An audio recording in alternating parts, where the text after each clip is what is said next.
오늘 얘기해볼 영화는 너바나 더 밴드. 전설적인 밴드 너바나와는 별 관련 없는 너바나 더 밴드의 콤비 맥과 제이. 어느 날 공연을 위해 타임머신을 만드는 황당한 작전을 세우고 처음 만났던 17년 전으로 돌. 5점 만점에 3점을 줬습니다. 마더너스와 그린날의 미디어가 함께 수입을 했고, 타블로가 번역에 참여를 했고, 또 마더너스 유튜브 채널에서 영화 수입기를 볼 수 있다 해서 그 수입기를 쭉 다 봤었고요. 그리고 전국제 초청작이라는 거까지만 알고 영화를 봤습니다. 오늘 준 3점에 대해서 간단하게 얘기를 한다면, 영화 자체는 너무 재밌어요. 너무 좋은 경험이었는데 제가 모든 걸 다 이해하기에는 저랑은 결이 좀 안 맞는 코미디 영화였고, 외부적인 요인을 떼놓고 말하기가 어려운 영화여서 3점을 주게 됐습니다. 일단 장점부터 얘기를 하자면, 우리가 그리워하고 있는 감성이 뭔지를 좀 정확하게 아는 영화 같아요. 되게 무한도전 같다 해야 되나?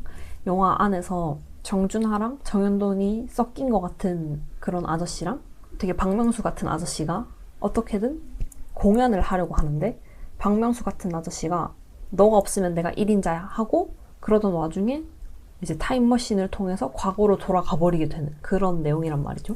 요즘 유튜브에 보면은 옛날 무한도전 되게 많이 뜨잖아요. 그런 식으로 영화 자체가 아날로그랑 디지털을 계속 왔다 갔다 해요.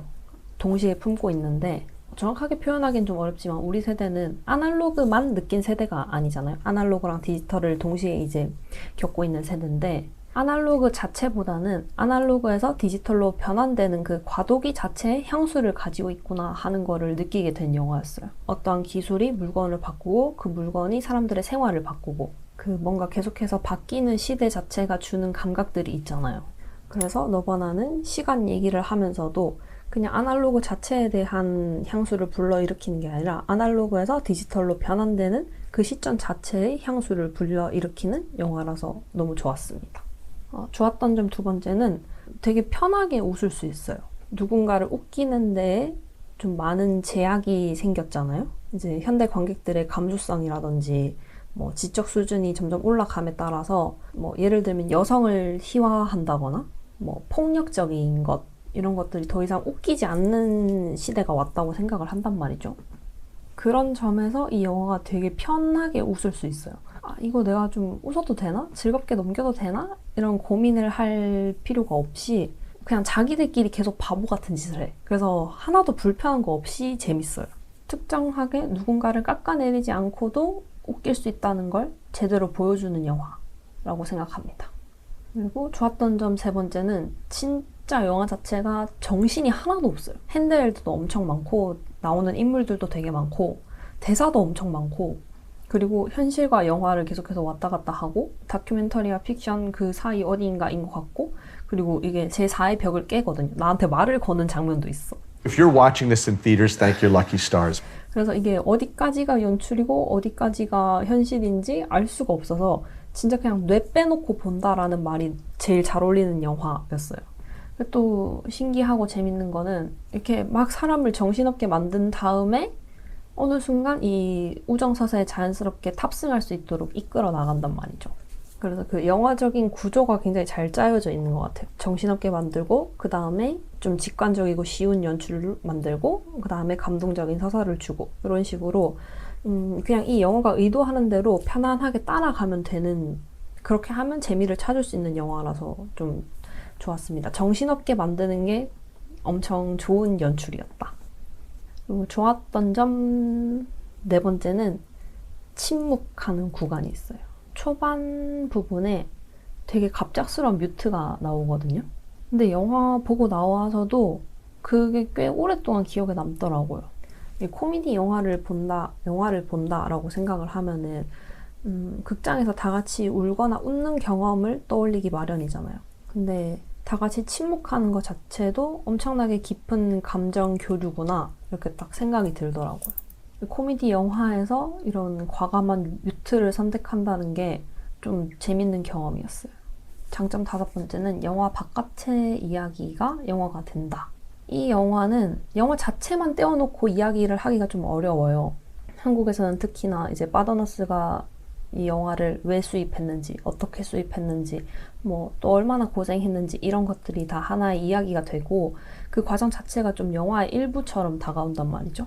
영화학 안에서는 파라텍스트라는 개념이 있어요. 그게 영화의 외부적인 요소들, 예를 들어서 뭐 제작 비하인드, GV, 포스터, 인터뷰 이런 것들이 다 영화를 감상하는 것에 영향을 주는 현상을 말한단 말이죠. 이 너바나 밴드 영화 자체가 파라텍스트가 엄청 강하게 작용하는 작품인 거죠. 그래서 영화가 끝나고 나와서 이 영화가 어떻게 해서 나에게 오게 됐는지 그 과정을 함께 보다 보면은 그냥 단순하게 영화관 가서 영화 봤다 이 느낌보다는 한 영화가 관객에게 도달하기까지 어떠한 여정을 거치게 되는지 그것까지 다 함께 참여하는 느낌이라서 영화를 보는 경험이랑 영화 바깥의 경험이랑 좀 합쳐져서 영화를 감상을 하게 되는 거죠. 그것도 굉장히 좋은 경험이라서 좋았습니다. 단점도 좀 짧고 확실한 것들이 몇 개 있어요. 일단 제가 뽑은 첫 번째 아쉬운 점은 너무 핸들드, 지나치게 핸들드. 라이트한 느낌이랑 다큐멘터리 같은 그런 질감은 잘 살아나거든요. 핸들드 덕분에. 근데 너무 많은 장면을 핸들헬드로 보고 있으니까 조금 힘들더라고요. 멀미약 상영회 같은 이런 마케팅 일환으로 쓰이기도 하고 그렇게 영화적인 스타일이긴 한데 제 입장에서는 좀 과하게 느껴졌습니다. 두 번째는 이 바더너스의 브랜딩이 좀 과해요.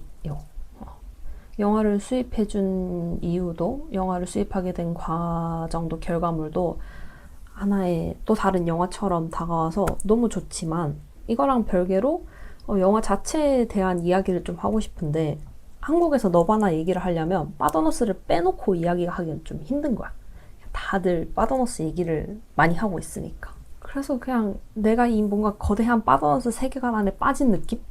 영화랑 완전히 분리를 할 수가 없구나 하는 느낌이 들어서 좀 아쉬웠습니다. 그리고 아쉬웠던 점 세 번째는 영미권 개그였는데 분명히 웃긴 부분 같은데 뭔가 정확하게 잘 모르겠어서 못 웃었던 부분들이 몇 개 있어요. 그래서 이거는 근데 영화의 단점이라기보다는 그냥 저의 부족함 때문에 아쉬웠던 부분인 것 같기도 한데 예를 들어서 알파벳송이 너무 웃기대. 사람들이 그 장면이 너무 웃기대. 그 장면으로 상도 받았대. 근데 저는 그렇게까지 웃기진 않았거든요. 어쩔 수 없이 문화적인 차이가 좀 있어서 못 웃은 부분들이 좀 있기 때문에 그거는 좀 아쉬운 부분입니다. 영화 바깥의 이야기도 좀 해볼게요. 일단 첫 번째로 영화 자체가 웹시리즈에서 시작된 작품이라고 해요. 2007년에 시트콤 웹시리즈로 시작을 해서 2017년에 TV 시리즈로 전환을 하고 그리고 2025년에 이제 영화가 된 거죠. 거의 17년 가까이 이어져 온 세계물인 건데 제가 다 보지는 못했지만 그래도 이 시리즈를 번역해서 올려주시는 분들도 있더라고요. 그래서 좀 봤는데 재밌어요. 그냥 이 영화를 좋아하는 사람이라면은 이 TV 시리즈까지 무조건 좋아할 수밖에 없는 비슷한 컨셉을 가지고 있거든요. 재미있었습니다. 그리고 영화를 보다 보면 계속해서 이게 현실인지 영화인지 연출인지 뭔지 모를 부분들이 되게 많다고 했잖아요. 이 그린날의 미디어의 SNS나 영화 GV를 보면은 상당 부분이 거의 다 진짜였더라고요. 뭐 절단기 사러 갔을 때 만난 가게 직원이라든지 길에 나타난 너구리라든지 그리고 콘서트 장면이라든지 드레이크 집 앞에서 난 총격 사건이라든지 그리고 실제로 일어난 일들이 많아서 이게 하나하나 찾아보는 재미가 또 아주 쏠쏠합니다. 그리고 이 영화가 전 세계 관객이 약 40만 명인데 그 중에 7만 명이 한국 관객이라고 해요. 이게 근데 엄청난 숫자거든요, 정말. 이게 어떻게 한국에서 이렇게까지 사랑을 받았을까? 한국 사람들이 코미디 영화를 좋아해서일까? 바더너스가 브랜딩을 너무 잘했나?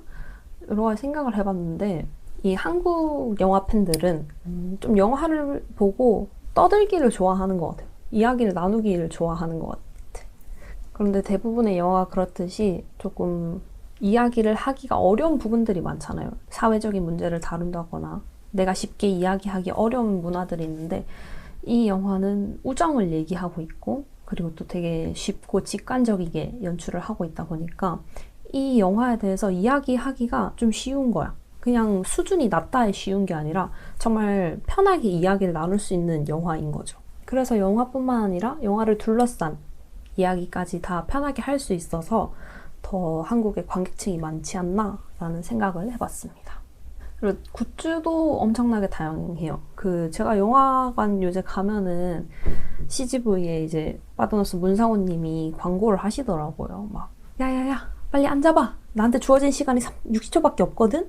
뭐 이런 식으로 하면서 이제 너바나 덧밴드 광고 영상을 하는데, 그 QR코드 실제로 들어가서 보니까 빠더너스 한정 굿즈도 너무 귀엽고, 그리고 또 최근에 본 것 중에는 너바나 밴드 폰트가 있는데 그 폰트를 다운받으면은 레이 다녀감 약간 이런 식으로 또 글자가 써져 있더라고요. 영화를 본 지 이제 한 달이 넘어간 시점인데 계속해서 즐길 거리가 있는 게 너무 재밌는 것 같아요. 이게 이야기할 거리가 너무 많아서 좋은 것 같습니다.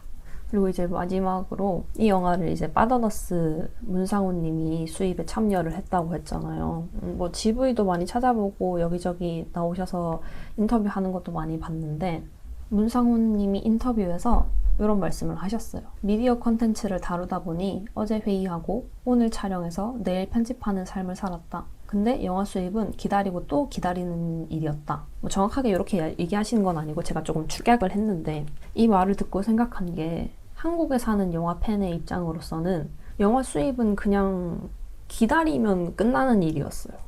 저 영화 진짜 재밌겠다. 보고 싶은데? 이 생각을 하고 잊고 살면은 몇 달 뒤에, 몇 년 뒤에 누군가가 극장에 걸어줬으니까 기다리면 끝나는 일이었거든요. 근데 내가 막연히 아무 생각 없이 기다리는 동안 누군가는 저 영화 하나를 들여오기 위해서 진짜 애쓰고 전전긍긍하고 힘든 시간을 보냈겠구나 하는 생각이 딱 드는 거죠. 판권 협상이라든지 자막이라든지 홍보라든지 상영관 확보라든지 너무 많은 일을 해야 될 거 아니에요. 근데 그 긴 시간 동안 엄청난 노력으로 버텨준 사람들이 있기 때문에 내가 영화를 볼 수 있는 거구나. 내가 이 작품을 볼 수 있는 거구나. 이렇게 깨달아서 좀 되게 새삼 영화 수입하는 사람들이 너무 멋져 보이는 거죠. 대단하다. 뭐 약간 너무 멋있다. 이런 생각도 좀 들고 그랬습니다. 앞으로도 영화 열심히 볼 테니까 많이 수입해 주셨으면 좋겠습니다. 네, 눈사람이 뽑는 한 장면 하면은 이제 좋은 점으로 뽑았던 사일런스 구간.